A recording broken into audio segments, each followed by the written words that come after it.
Whether you like AI or you do not like AI and you completely are against the movement, the jury is still out on whether or not it could even be stopped, as we see more and more people talking about usage of AI in the workplace, and not just from the employer side.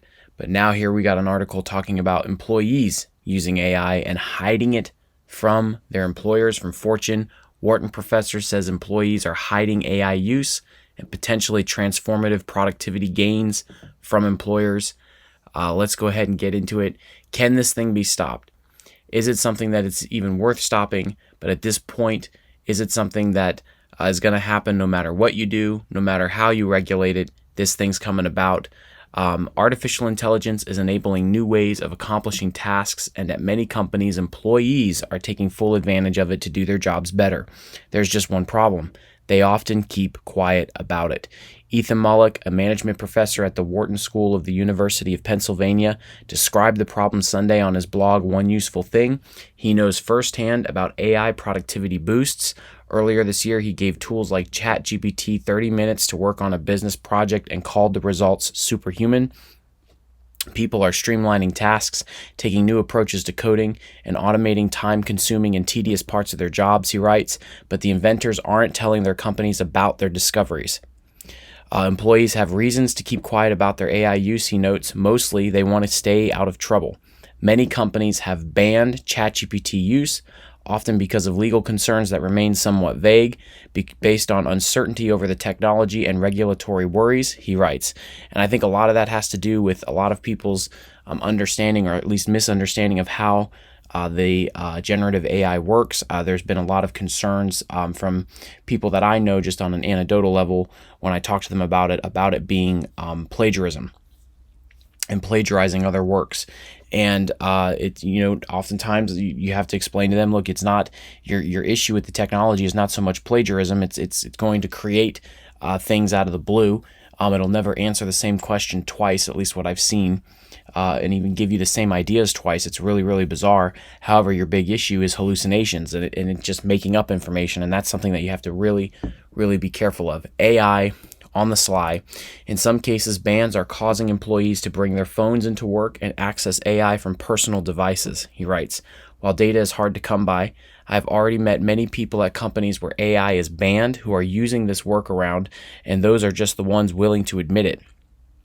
Employees might also want to hide the fact that AI produced some or all of their work, fearing how it might be perceived and judged differently if supervisors knew about it. There's definitely some people that I know that are using AI, and they're very, very coy about it. They do not want to tell their managers because they know that their management will look down on it and not want it to be used in that way, and will actually throw a project out or throw writing out or content out because they, as soon as they know it's AI, because they don't want to even touch it. Whether or not it's good has nothing to do with whether or not it's good. Some workers could also be worried that they're training their own replacements. As Mullock writes, if someone has figured out how to automate 90% of a particular job and they tell their boss, will the company fire 90% of their coworkers? Better to keep usage secret and avoid any risk. Earlier this year, a leaked video showed the CEO of a marketing firm telling staff many content writers today are now exclusively using AI to write. I can do that in about 30 minutes of an 8-hour workday. So what do we need to do? Let's put out 30 to 50 times our normal production. And I think that that's what's going to basically take place across the board.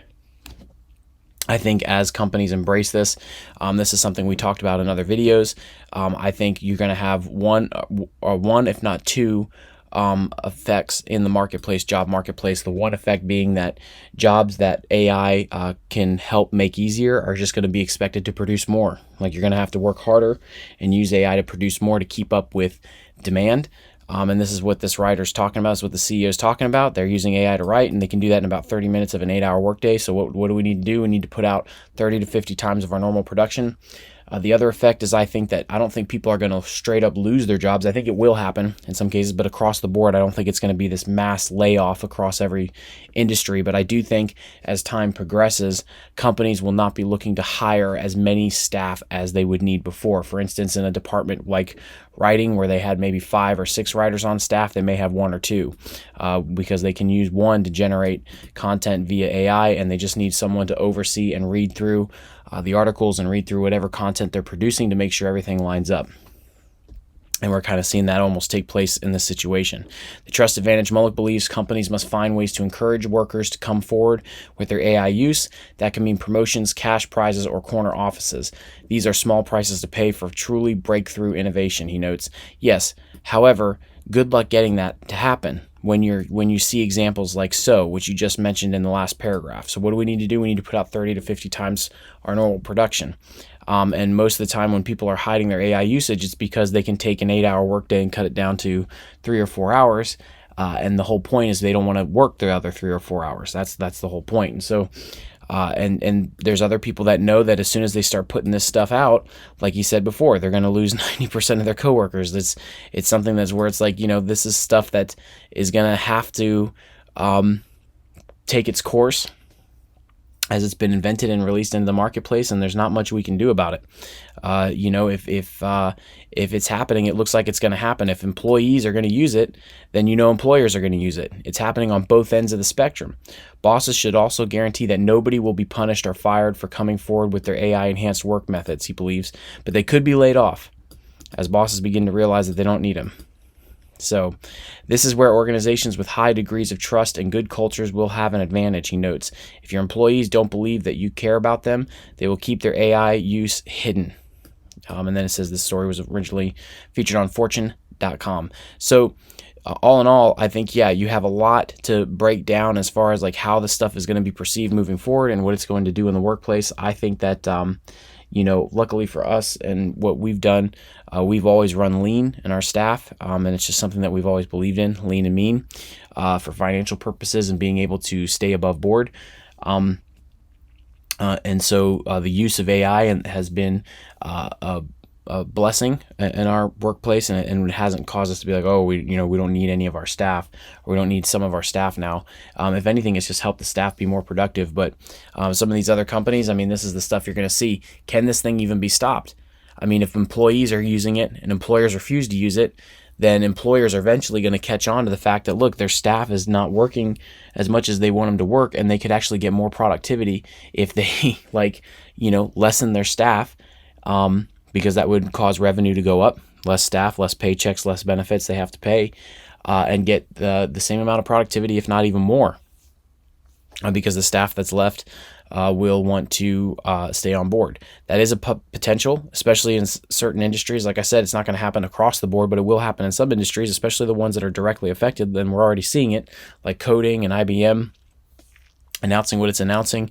And so I think that this is definitely going to keep happening, and it's something that we have to keep an eye on. I don't think it's going to be stopped. If you've got employers that are using it, you're going to see the changes from it right away. If you've got employees that are using it, and they're hiding it, and they're just using it when they can, when no one's looking, it's still going to bring on the future that everyone's afraid of, which is it taking your jobs. And there's nothing you can do because people are going to use it irregardless. And eventually the employers will catch on. That's the key, and that's what we're seeing now. And so I think the only thing that's going to slow this down at this point is how the hallucination aspect of it is handled, and what that ultimately irons out to be. If the hallucination thing can't be changed and it can't be fixed, which the CEO of Salesforce is basically admitting, you're always going to have a human at the helm that understands what it is you're trying to accomplish and can do the proper back research to make sure it's all correct. Meaning you can't just do someone who's never done coding before using generative AI to produce code. You need someone who's experienced enough to understand and catch things and fix things as needed. That's basically what it's saying. But you're always going to need that human at the helm. Obviously, that's something that we should all be okay with, but it is something that will ultimately slow the growth in here. And I think a lot of employers will ultimately shy away from it out of fear of not being able to catch when mistakes are made. I think that will happen. Because a lot of these guys, the reason why a lot of these employers are not wanting to touch it yet is because they don't fully understand it.